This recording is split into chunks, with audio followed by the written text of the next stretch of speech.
एवं परम्पराप्तं मिं राज्यशो विदुः सकालनेह महता योगो नष्टः परन्तप। भगवान श्री कृष्ण अर्जुन को योग के प्राचीन और शाश्वत स्वरूप की महिमा समझा रहे हैं। भगवान कहते हैं, हे शत्रुओं को परास्त करने वाले, इस प्रकार ऋषि तुल्य राजाओं ने इस योग विद्या को निरंतर परंपरा से प्राप्त किया, किंतु समय बीतने के साथ यह संसार से लुप्त हो गई। यह गूढ़ और रहस्यमय ज्ञान केवल राजाओं और ऋषियों तक सीमित नहीं था, बल्कि समस्त मानवता के कल्याण के लिए था।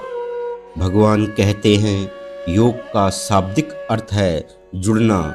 यह आत्मा को परमात्मा से जोड़ने का साधन है। भगवान ने इसे सबसे पहले सूर्य देव को दिया, फिर सूर्य ने मनु को, और मनु से इस ज्ञान को राजा इक्ष्वाकु ने प्राप्त किया।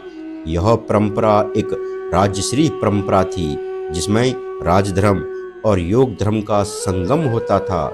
राजाओं का धर्म केवल राज्य का संचालन करना नहीं था, बल्कि योग साधना द्वारा प्रजा के लिए आदर्श स्थापित करना भी था। इस योग विद्या का मूल उद्देश्य आत्मा का शुद्धिकरण, मन का संयम और कर्म को भगवान को अर्पण करते हुए निष्काम भाव से जीवन जीना था।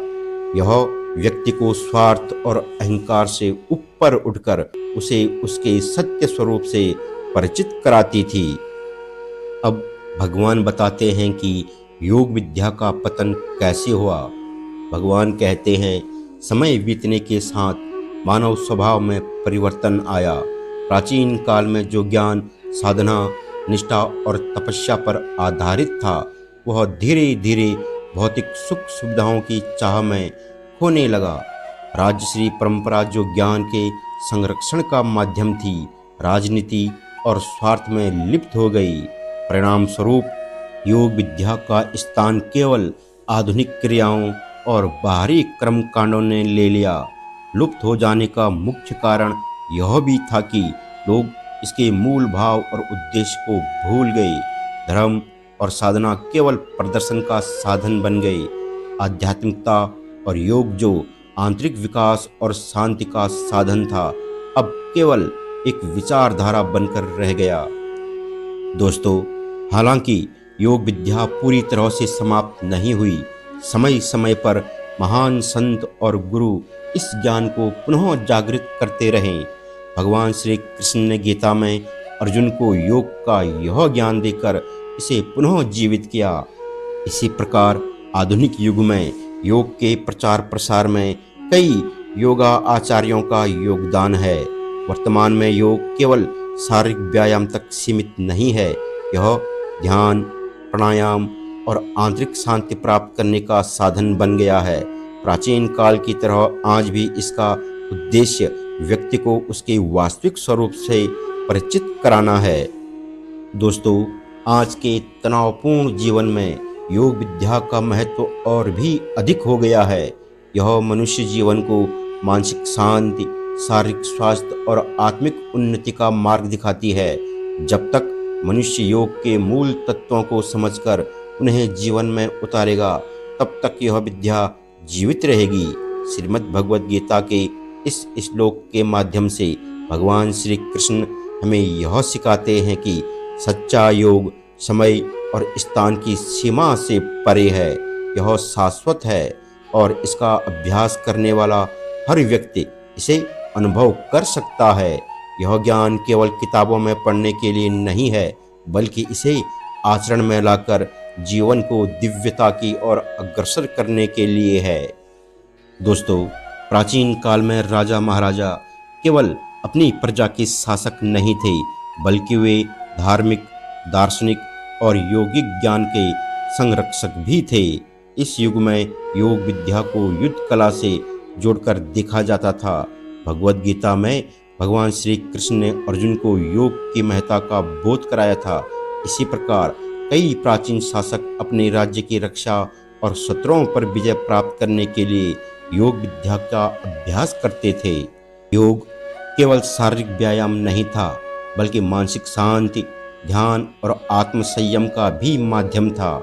एक योगी राजा जो शारीरिक रूप से सशक्त होने के साथ साथ मानसिक रूप से भी स्थिर था, युद्ध के मैदान में अनेकों प्रकार की रणनीतियों का प्रयोग कर शत्रुओं को परास्त कर सकता था।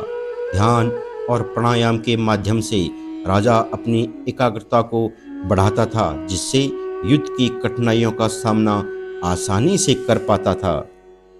इस योग विद्या को निरंतर परंपरा से प्राप्त किया जाता था। गुरु शिष्य परंपरा में योग के गूढ़ रहस्यों को पीढ़ी दर पीढ़ी हस्तांतरित किया जाता था।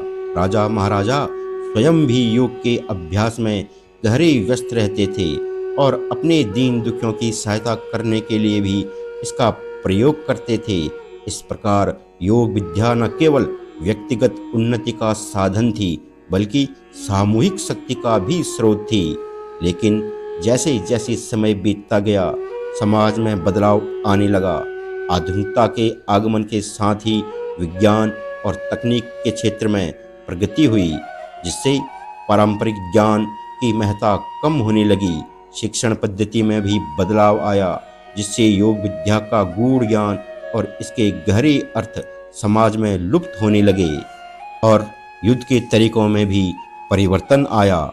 जहां पहले शारीरिक और मानसिक शक्ति का संयोजन युद्ध की कुंजी थी, वहीं अब आधुनिक युद्ध तकनीकों ने पारंपरिक योग विद्या की जगह ले ली। बंदूक, टैंकों और अन्य आधुनिक हथियारों ने युद्ध को एक नई दिशा दी, जिससे योग विद्या की आवश्यकता कम होती गई। दोस्तों, योग विद्या के लुप्त होने के अनेकों कारण हैं। जैसे आधुनिक हथियारों और युद्ध तकनीकों ने पारंपरिक योग विद्या की जगह ले ली। योग को गूढ़ ज्ञान के रूप में नहीं देखा जाने लगा, जिससे इसका अभ्यास कम हुआ। साम्राज्यों के पतन और छोटे छोटे राज्यों के उदय ने योग विद्या के निरंतरता को प्रभावित किया।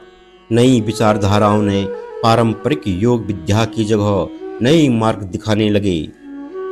हालांकि समय के साथ योग विद्या का ज्ञान कम हुआ, परंतु आज के युग में इसके पुनः उद्धार की संभावनाएं फिर से उत्पन्न हुई है। आधुनिक विज्ञान ने योग के लाभों को प्रमाणित किया है, जिससे लोग फिर से इसकी ओर आकर्षित होने लगे हैं। योग के माध्यम से मानसिक और शारीरिक स्वास्थ्य को सुधारने की प्रक्रिया ने इसे एक नया मुकाम दिया है। दोस्तों, योग विद्या केवल भौतिक ज्ञान नहीं है, बल्कि यह आध्यात्मिक उन्नति का साधन भी है। इसे लुप्त होने से बचाने के लिए इसके मूल स्वरूप को समझना और जीवन में लागू करना अत्यंत आवश्यक है। आज भी यदि हम इसे समझकर इसका अभ्यास करें, तो यह हमें उस परम सत्य की ओर ले जा सकती है, जो हमें शांति, संतोष और मोक्ष प्रदान कर सकती है। अतः योग विद्या केवल प्राचीन राज ऋषियों की धरोहर नहीं है, बल्कि यह समस्त मानवता का अनमोल खजाना है। इसे सजोना और आगे बढ़ाना हम सबका कर्तव्य है।